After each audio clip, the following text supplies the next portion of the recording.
Senate Intelligence Committee Chairman Tom Cotton, Senator, good to have you on the program. I want to start with this breaking news from the president slapping these 10% tariffs on a number of countries, including Denmark, Norway, Sweden, France, Germany, the UK, the Netherlands, and Finland starting February 1st over this push to take Greenland. There's been a lot of criticism from the left about this. That we could put bases on Greenland. We don't have to go in and actually take it. We could do this without driving away our allies. I want to play a soundbite from you from Rahm Emanuel on why this doesn't make sense to at least the left. Watch. It's creating division with our allies when we need our allies focused with us on how to actually cripple and weaken the Iranian regime. And the consequences of actions like this, of turning our allies away, is on our front doorstep. I think President Trump is, and even Republicans are finally finding the courage to speak up and realize how strategically, financially, and commercially this is the dumbest thing ever seen. So we'll have you respond to that. Is this going to weaken our relationship with our allies? Well, first off, Aishah, it's good to see you and good to be on with you, and congratulations on your new show. The president is right that Greenland is vital for the national security interest of the United States, and therefore vital that the United States have a closer relationship with Greenland to NATO's security interest as well. American presidents have realized this for decades, starting with at least Harry Truman, a Democrat himself. Greenland, along with Iceland and the United Kingdom, control the gap through which the Russian Navy has to move from the Arctic Ocean to the North Atlantic. Greenland is critical to missile defenses. Any attack from Russia or China would come, at least in part, over the North Pole. Greenland also has large deposits of rare earth elements, which China currently uses as leverage against the United States and our allies. So I don't think anyone questions that a closer relationship between the United States and Greenland is in everyone's mutual interest. Frankly, the best solution probably would be to acquire Greenland from Denmark. We have a long history in our country of doing so. Obviously, the Louisiana Purchase or the purchase of Alaska. We've even done it with Denmark. What we know as the Virgin Islands used to be the Danish West Indies. Short of that, we do have a treaty with Denmark from 1951 that gives us widespread access to Greenland.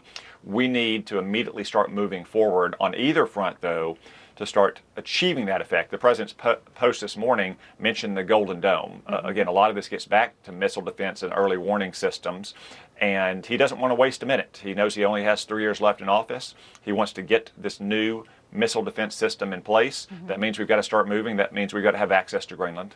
Okay. I want to talk about Iran, too, because the Ayatollah has been on a Twitter tirade. I guess it's called X now, but he's been very busy on his cell phone this morning tweeting about President Trump. And he wrote part of this. He says this: "We find the U.S. president guilty due to the casualties, damages, and slander he inflicted upon the Iranian nation." And then he goes on to say the recent sedition was orchestrated by the U.S. The U.S. did the planning and took action. The U.S.'s goal is to devour Iran.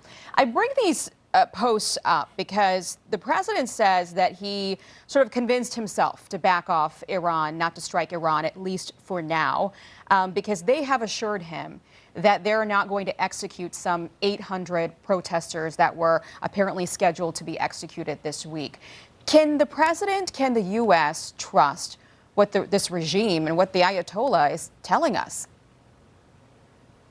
No, of course not, Aishah. And boy, I don't know if I was the Ayatollahs, I'm not sure I'd be poking the bear with Donald Trump. Remember, this is the man that killed their terrorist mastermind, Qasem Soleimani, in 2020, blew up their nuclear program last year. There's a reason why the Ayatollahs tried to assassinate Donald Trump in 2024. Something tells me that he hasn't forgotten that, nor should he, because it's not just him. They've got the blood of hundreds of Americans on their hands over the years.